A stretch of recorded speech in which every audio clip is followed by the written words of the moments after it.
हाय दोस्तों, मैं हूं आपका होस्ट और दोस्त रैनिश मल्हान पिक्स कंपोज से। आज हम सीखेंगे कि कैसे क्रॉप टूल के साथ आप एक इमेज को एक्सटेंड कर सकते हैं।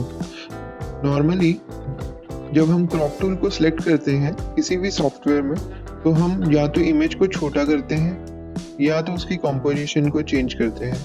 बट यहाँ पर हमारा केस दूसरा है। हम यहाँ पे चाहते हैं कि इस इमेज को हम एक्सटेंड करें किसी भी तरफ।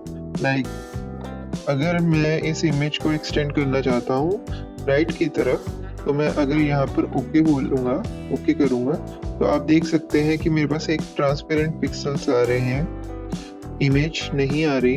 मेरे को यहाँ पे इमेज ड्रॉ करनी पड़ेगी। बट अगर ऐसा हो जाए कि क्रॉप टूल ही आपके लिए यहाँ पे इमेज क्रिएट कर दे तो क्या हो, चलिए देखते हैं कि ये हम कैसे कर सकते हैं। तो पहले कंट्रोल Z करेंगे। तो चलिए अब हम इसको क्रॉप टूल के साथ रिक्रिएट करने की कोशिश करते हैं। हम यहाँ पे पिक्सेल्स राइट तरफ एक्सटेंड करने की कोशिश करते हैं। सबसे पहले इस लेयर को अनलॉक करिए, उसके बाद यहाँ पे क्रॉप टूल को एक्टिवेट करिए। जिस तरफ भी आपको इमेज को एक्सपेंड करना है उस तरफ को एक्सपेंड करिए। मैं राइट तरफ कर रहा हूँ, राइट साइड पे कर रहा हूँ। और यहाँ पर ऑप्शंस बार में आप देखेंगे तो यहाँ पे कंटेंट अवेयर टूल होगा, यहाँ पे क्लिक करिए और फिर ओके कर दीजिए। आप देख सकते हैं कि फोटोशॉप ने कैलकुलेट करना शुरू कर दिया है। दोस्तों, ये क्या कैलकुलेट कर रहा है? ये यहाँ की ओरिजिनल इमेज के पिक्सल्स, पैटर्न सबको चेक कर रहा है और उसके हिसाब से एक नई इमेज को क्रिएट कर रहा है।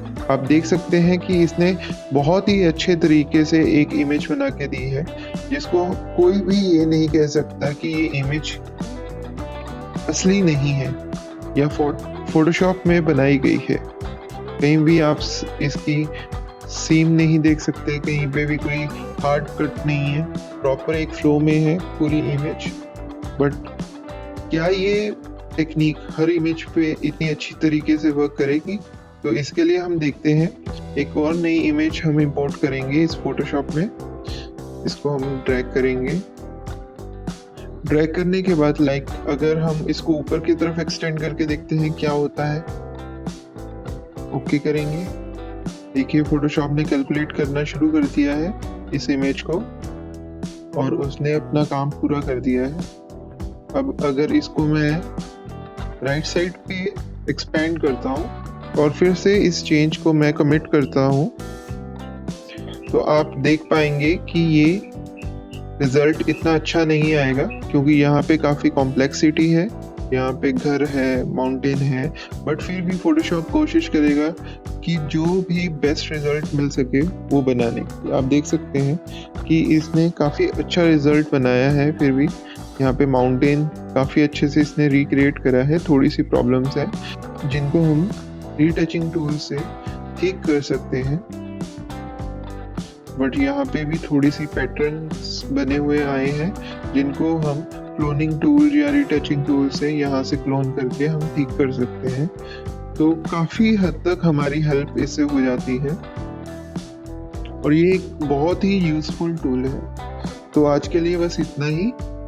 अगर आपको ये वीडियो अच्छी लगी हो तो प्लीज़ सब्सक्राइब करना ना भूलें और शेयर जरूर करें और प्लीज़ बेल आइकॉन को प्रेस करें सो दैट कि किसी भी वीडियो की नोटिफिकेशन आपको सबसे पहले मिले, ताकि आप इन टिप्स और ट्रिक्स से अपडेटेड रहें। और अगर आपको कोई भी इशू हो फोटोशॉप में तो आप मेरे को बताएं, मैं उसके ऊपर एक वीडियो बनाने की ज़रूर कोशिश करूँगा। Thanks for watching.